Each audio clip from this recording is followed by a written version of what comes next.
अब आगे चलते हैं कि अपने देश में एक और मुद्दा चल रहा है हलाल और हलाल मीट का, हलाल सर्टिफिकेशन का। आपने देखा होगा कि चिप्स के ऊपर भी हलाल का सिंबल लगा हुआ है। आपने देखा होगा आशीर्वाद आईटीसी की आटे की थैली आई अभी जो इंडिया में बिकती है, उसके ऊपर भी हलाल का सर्टिफिकेशन लगा हुआ है। दिल्ली के अंदर 3 साल पहले एक रिपोर्ट आई थी कि जो दूध मिलता है, toned, double toned, full cream दूध मिलता है, उसके ऊपर भी हलाल का सिंबल लगा हुआ है। तो ये हलाल माजरा क्या है? हलाल देखिए, हलाल एक तरीके से जो हमारे शांति प्रिय इस्लामिक भाई जो मानते हैं उस मजहब में यह कहा जाता है हलाल मतलब जो हमारी मान्यताओं के अनुसार हो, हमारी मान्यताएं जिसको अलाउ करती हो वो हलाल, हमारी मान्यताएं जिसको अलाउ नहीं करती हैं वो हलाल की जगह हराम है। तो अपने यहां इस्लाम की मान्यताओं के अनुसार यह माना जाता है कि जैसे हलाल शब्द सबसे ज्यादा प्रयोग कहां होता है? 2 शब्द प्रयोग होते हैं, एक तो हलाल, एक झटका।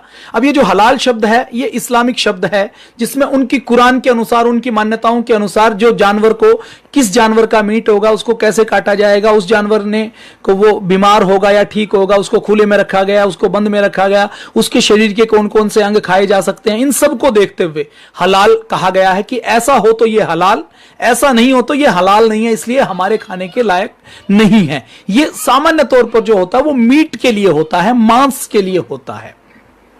अब हलाल में मुख्य रूप से क्या होता है? मुख्य रूप से यह होता है कि हलाल में यह मान्यता है हमारे शांति प्रिय मजहब के लोगों की कि जब हलाल में किसी बकरे को, किसी मुर्गे को, किसी मेमने को, किसी भैंसे को, किसी ऊंट को, किसी भी पशु को जब वो खाते हैं और खाने के लिए जब उसको काटा जाता है तो उसका मुंह मक्का मदीना की ओर होना चाहिए।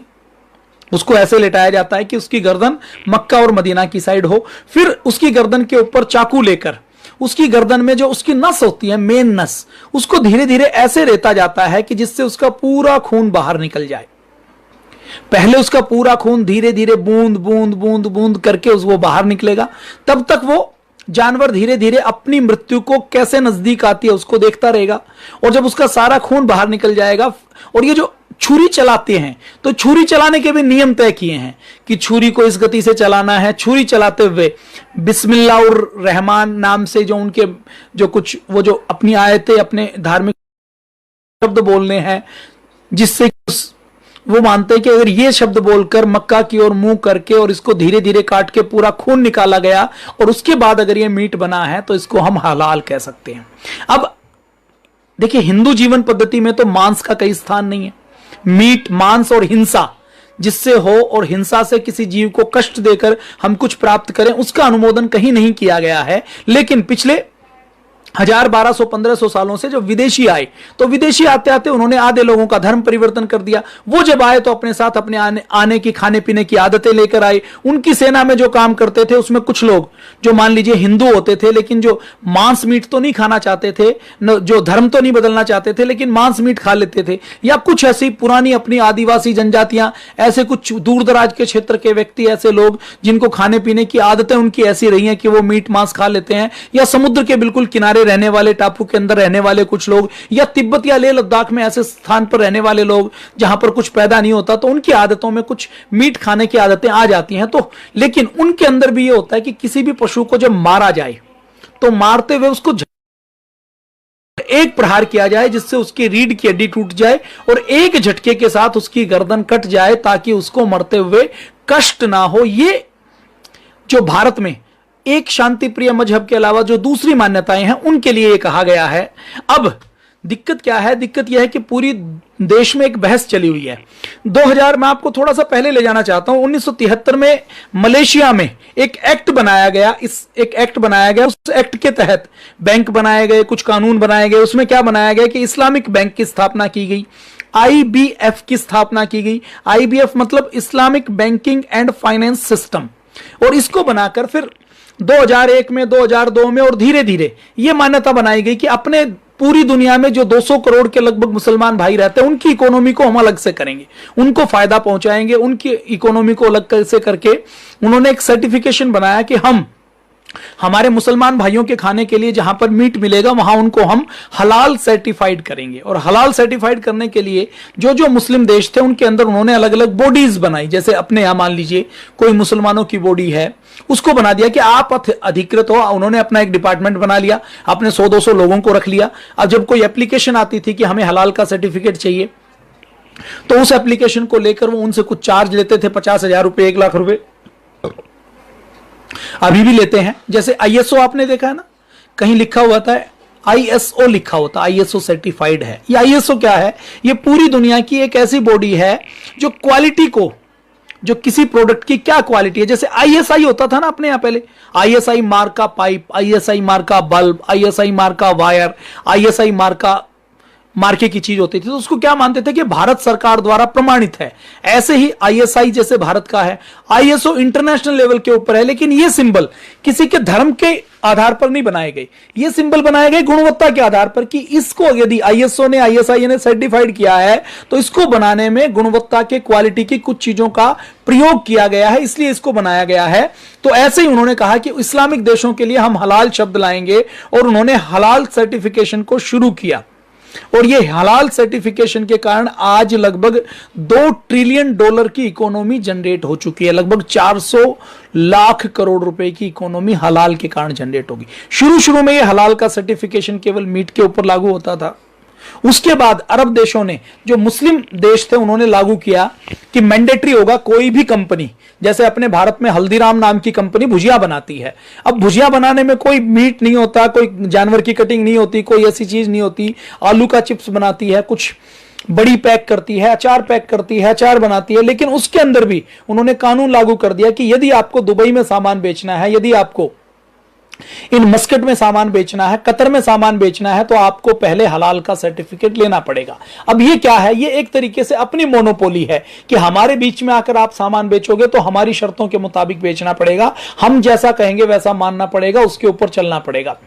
एक तरीके से मोनोपोली दिखाते हुए वो हर साल उसके, मुझे नहीं पता उसकी फ्रीक्वेंसी क्या है, लेकिन सर्टिफिकेशन बोर्डिंग में जितने भी नेशनल और इंटरनेशनल सर्टिफिकेशन होते हैं, आईएसओ जो इंटरनेशनल स्टैंडर्डाइजेशन ऑर्गेनाइजेशन है, जो स्टैंडर्ड्स बनाती है इंटरनेशनल लेवल के ऊपर, जितने भी स्टैंडर्ड हैं वो बनाने का काम करती है, उस ऑर्गेनाइजेशन में वो अलग अलग एजेंसीज को अपना अथॉरिटी देती है। वो एजेंसीज अलग अलग कंपनियों के अलग अलग प्रोसेस की जानकारी करते हैं और उनको सर्टिफिकेशन देने का काम करते हैं। तो ये अपनी फीस एक बार वन टाइम फीस लेते हैं, ये बार बार ऑडिट करने की फीस लेते हैं, तो ये सारी फीस जाती है। तो सबसे पहले मुस्लिम देशों ने किया, लंदन में किया गया, और उसके बाद अब दूसरे देशों में भी ये लागू कर दिया गया जहां पर मुसलमान थोड़े हैं।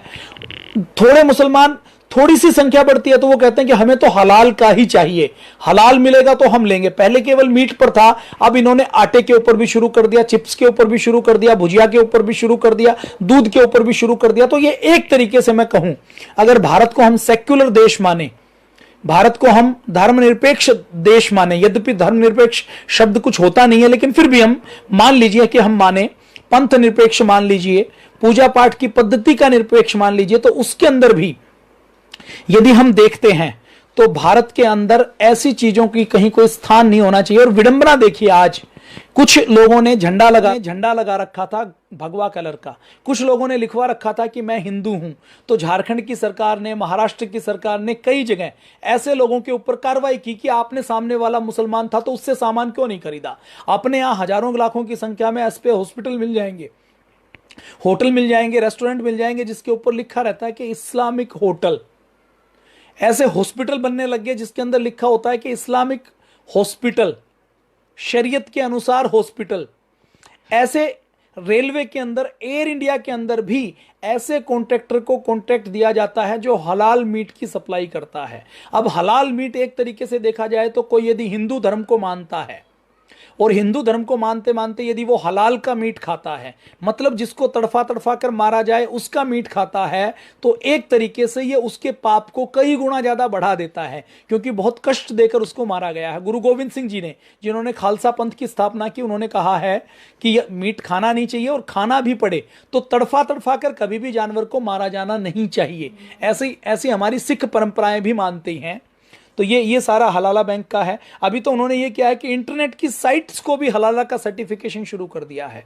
हलाल की अलग से डेटिंग की साइट्स बन गई हैं कि डेटिंग की ऐसी साइट्स है वो हलाल सर्टिफाइड है। मतलब क्या है कि वहां पर कोई भी व्यक्ति आएगा, उसकी जांच की जाएगी, वो केवल मुसलमान मिलेगा। लेकिन अपने यहाँ भारत में, गुजरात में गरबा होता है, गुजरात में गरबा देवी की पूजा का काम, उसमें मुसलमान का क्या काम है। और किसी मुसलमान में यदि ऐसी कोई आस्था डेवलप होती है कि मैं तो देवी की पूजा में आना ही चाहता हूं, तो धर्म बदलने में उसको क्या दिक्कत है? धर्म नहीं बदलेगा, लेकिन क्योंकि उसको हमारी माताओं बहनों को छेड़ना है, इसलिए वो गरबा में आना चाहता है, इसलिए वो मंदिर में आना चाहता है, इसलिए उसके ऊपर फिल्म बनाई जाती है। तो ये षड्यंत्र भी एक चल रहा है। तो इसके बारे में हमारे यहाँ किसी, जैसे इस्लाम में एक और नियम है कि यदि किसी जानवर को झटका दे दिया बिजली का या चेत कर दिया, उसको अगर काटा जाता है तो वो हराम है, वो हलाल नहीं है। जो पश्चिमी देशों में क्या माना जाता है कि किसी भी जानवर को क्रूरता पूर्वक नहीं मारा जाए। चूजे या वो मीट खाते हैं, वो मुर्गी खाते हैं, तो वो कहते हैं मुर्गी को पालन पोषण उसका ठीक से होना चाहिए और उसको मारते हुए ऐसा करना चाहिए कि उसको कम से कम कष्ट हो। तो ये सारा नियम यहाँ पर लगाया गया है। तो ये हलाल का सर्टिफिकेशन अभी भारत के अंदर भी लागू हो रहा है। ये बड़े दुख की बात है। ये किसी मुस्लिम देश में लागू हो तो समझ में आता है, लेकिन भारत के अंदर यदि आपके घर के बाहर आपने नवरात्रि के व्रत किए हैं और आपके घर के बाहर कोई डिलीवरी बॉय आ गया जो मुसलमान है, आपके घर जो खाने के पैकेट देने के लिए आया है, उससे पहले उसने, फर्ज कीजिए उसने बीफ खाया है, गौमांस खाया है, और गौमांस खाकर हाथ धोए नहीं है, उन्हीं हाथों से वो कोई खाने का पैकेट आपको पकड़ाए, मीट के हाथों से पकड़ाए। अपने यहाँ तो ऐसी मान्यताएं हैं जो प्याज लहसुन नहीं खाते, वो प्याज लहसुन से टच की हुई चीज को यदि छू जाए तो पहले हाथ धोते हैं, उसके बाद ही खाते हैं। और ये कोरोना ने बहुत अच्छे से सिखा दिया है कि जीवाणु विषाणु किस प्रकार से स्पर्श से फैलते हैं।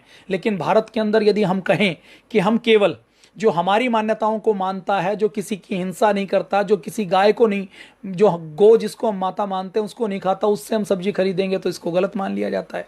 कोई थूके और हम थूकने वाले व्यक्ति को ये कहें कि ये जमात का व्यक्ति है, ये इस पंथ का व्यक्ति है, उसको गलत मान लिया जाता है। केरल के अंदर, राजस्थान के अंदर तो ये कहना शुरू कर दिया कि जो कोरोना के केस आए हैं उनको अब जमात के केस नहीं कहा जाएगा, उनको कहा जाएगा कि सिंगल सोर्स के केस हैं।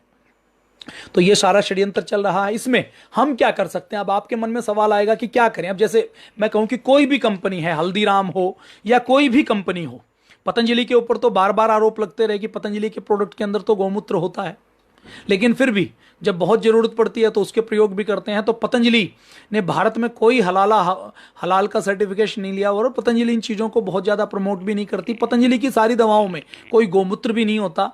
लेकिन कुछ लोग ये कहते हैं पतंजलि ने हलाल का सर्टिफिकेट लिया हुआ है, तो उन देशों में जहां से हमें 1 रुपया देकर 100 रुपया लेकर आना है, वहां के एक्सपोर्ट के लिए पतंजलि ने, जहां बहुत आवश्यक है और जहां कोई रास्ता नहीं निकल सकता, हमने पहले लीगल फाइट भी की है, बातचीत भी की है, लेकिन उन देशों के कानून ऐसे हैं कि वो कुछ सुनने के लिए तैयार नहीं होते। तो उन देशों में अगर हमने सर्टिफिकेट के ऊपर 50,000 रुपए खर्च किए हैं, तो वहां से 5 करोड़ रुपए हम लेकर आए हैं और उससे आचार्य कुलम बनाने का काम, उससे गौशाला बनाने का काम, उससे वैदिक संस्कृति के प्रचार प्रसार करने का काम हम कर रहे हैं। लेकिन ये जो हो रहा है ये बहुत अच्छा नहीं है, किसी भी देश के लिए, समाज के लिए अच्छा नहीं है। तो हम क्या करें? हम ये करें कि जो ऐसी चीजें हैं उसके लिए हमें आंदोलन चलाना चाहिए कि हमारी वस्तुओं के ऊपर एक ऐसा निशान होना चाहिए जिससे पता लगे कि वो वस्तुएं स्वदेशी हैं।